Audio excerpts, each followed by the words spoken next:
Does there exist a quadratic equation whose coefficients are rational but both the roots are irrational.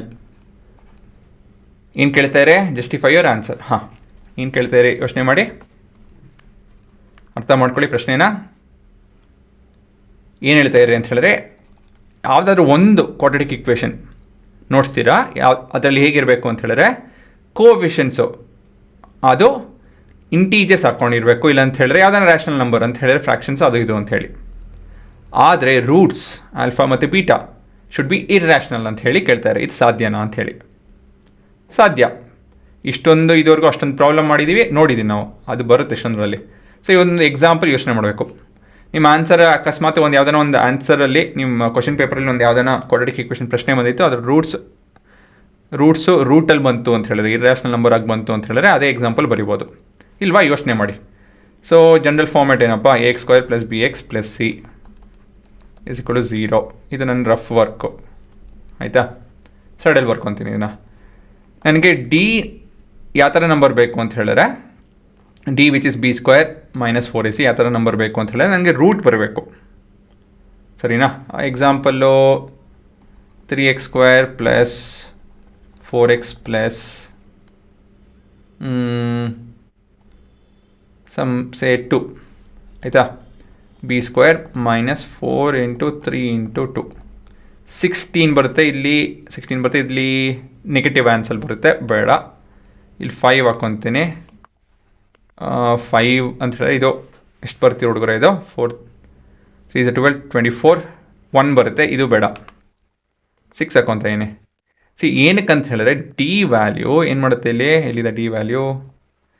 ಈ ಭಾಗ D value ಅಲ್ವಾ? ಇಲ್ಲಿ ಇದು okay highlight ಆಗ್ತಾಯಿಲ್ಲ. ಈ ಭಾಗ ಡಿ ವ್ಯಾಲ್ಯೂ b² - 4ac, ಸರಿ ತಾನೆ? ಅಲ್ಲಿ ನಾವು ನಾನ್ ರೂಟ್ ನಂಬರ್ ಅಂತ ಹೇಳಿದ್ರೆ, ನಾನ್ ಸರ್ಡ್ ಬಂತು ಅಂತ ಹೇಳಿದ್ರೆ ಹೇಗೆ ಹೇಳೋದು ನಿಮಗೆ ಇದನ್ನು ಅಂತ ಹೇಳಿದ್ರೆ, ರೂಟ್ ತೊಗೊಂಡಾಗ ಅದು ರೂಟ್ ಬರೋದಕ್ಕಾಗಲ್ಲ, ಇರ್ರ್ಯಾಷನಲ್ ನಂಬರ್ ಆಗಬೇಕು ಬೇಸಿಕಲಿ. ಅಂಥ ನಂಬರ್ ಸಿಕ್ತು ಅಂತ ಹೇಳಿದ್ರೆ ನಮ್ಮ ಹತ್ರ ಬಂದಂಗೆ. ಸೊ ಅಂಥ ನಂಬರ್ ಹುಡುಕ್ತಾ ಇದೀನಿ. ಇವಾಗ ನೋಡ್ತೀನಿ ನೋಡಿ, ಈಗ 6 ತೊಗೊಂಡಿದ್ದೀವಲ್ಲ, 6 36, ಇದು 24, ವ್ಯತ್ಯಾಸ ಬಂದು 12. ಹಾಂ, √12 ಇಸ್ ಆ್ಯನ್ ಇರ್ರ್ಯಾಷನಲ್ ನಂಬರ್, ಅದೇ ಬೇಕಾಗಿದೆ ಅಷ್ಟೇ. ಸೊ ಆ ಎಕ್ಸಾಂಪಲ್ ಕನ್ಸಿಡರ್ ಮಾಡ್ಕೊಂಡು ಉತ್ತರ ಬರೀರಿ ಅಷ್ಟೇ. So 3x² + 6x + 2. ಓಕೆ, ಇಲ್ಲಿ ಏನು ಪ್ರಶ್ನೆ ಕೇಳ್ತಾರೆ ಅಂದರೆ ಅಟ್ಲೀಸ್ಟ್ ಯಾವುದಾನ ಒಂದು ಎಕ್ಸಾಂಪಲ್ ನೋಡ್ಸ್ರಿ ಅಂತ ಕೇಳ್ತಾರೆ. ಒಂದು ಎಕ್ಸಾಂಪಲ್ ತಾನೇ, ಒಂದು ಎಕ್ಸಾಂಪಲ್ ನೋಡ್ಸೋಣ ಅಷ್ಟೇ. ಅರ್ಥ ಆಯ್ತಾ? ಜನರಲ್ ಆಗಿ ಕೇಳ್ತಾ ಇಲ್ಲ ಅವರು. Let's consider a quadratic equation 3x² + 6x + 2 ಅಲ್ವಾ ಹುಡುಗರ? = 0. ಇದು ನಿಮ್ಮ ಕ್ವಾಡ್ರಾಟಿಕ್ ಈಕ್ವೇಷನ್. ಸೊ ಡಿ ಏನು ಇದರಲ್ಲಿ? b² - 4ac, ಅದೇ ಫಾರ್ಮುಲಾ. ಬಿ ಎಷ್ಟು? 6², ಮತ್ತಿದು 3, ಮತ್ತಿದು 2, 36. ಇದು ಮಾಡಿದ್ದೀವಲ್ಲ, ಸೊ ಡೈರೆಕ್ಟಾಗಿ ಬರೀಬೋದು, ತೊಂದರೆ ಇಲ್ಲ. ಇಷ್ಟೇ ಸಾಕು.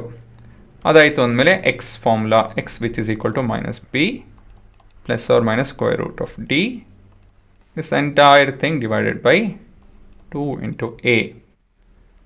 ಸರಿನಾ? So this is equal to -6 ± √12, this entire thing divided by 2 × 3. ಸರಿನಾ? ಇವಾಗ ಏನಾಗುತ್ತೆ? -6 / 6 ಡಿಸ್ಟ್ರಿಬ್ಯೂಟಿವ್ ಪ್ರಾಪರ್ಟಿ ಉಪಯೋಗಿಸ್ತೇನೆ. ಇಲ್ಲಿ ಇದು 2√3 ಆಗುತ್ತೆ. ಹೇಗೆ ಅಂಥೇಳಿ ಬರೆದು ನೋಡ್ತೀನಿ. ಸೊ ಇದು ಸ್ವಲ್ಪ ಸಿಂಪ್ಲಿಫೈ ಮಾಡ್ತು ಅಂತ ಹೇಳಿದ್ರೆ -1 ± √3/3. ಸೊ ಇಲ್ಲೇನಾಯಿತು? ಅಷ್ಟೇ, ಅದೇ ನಮ್ಮ ಉತ್ತರ. Hence the statement is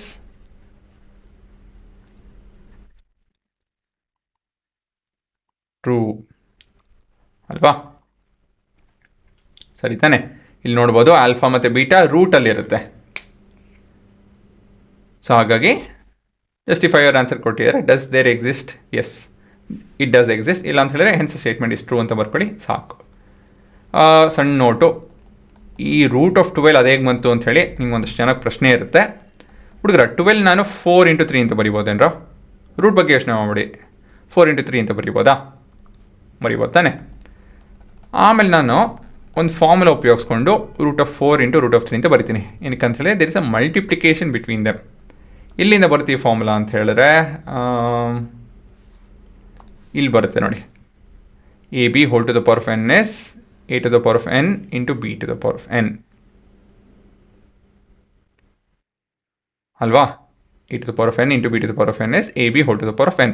So 4 into 3 to the power of half can be written as 4 to the power of half into 3 to the power of half.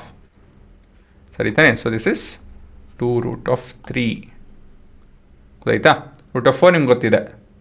So 2 square root ಅಂತ ಹೇಳಿದ್ರೆ 2. ಸೊ ಅದೆಲ್ಲ ಸ್ವಲ್ಪ ಗೊತ್ತಿರಬೇಕು ಇವೆಲ್ಲ ವಿಷಯಗಳು, ಇಲ್ಲ ಅಂತ ಹೇಳಿದ್ರೆ ಕಷ್ಟ ಆಗುತ್ತೆ. ಬರ್ಕೊಳ್ಳಿ. ಇದನ್ನು ಎಕ್ಸಾಮಲ್ಲಿ ಏನು ಬರೆಯೋಂಗಿಲ್ಲ ನೀವು, it's only for your understanding.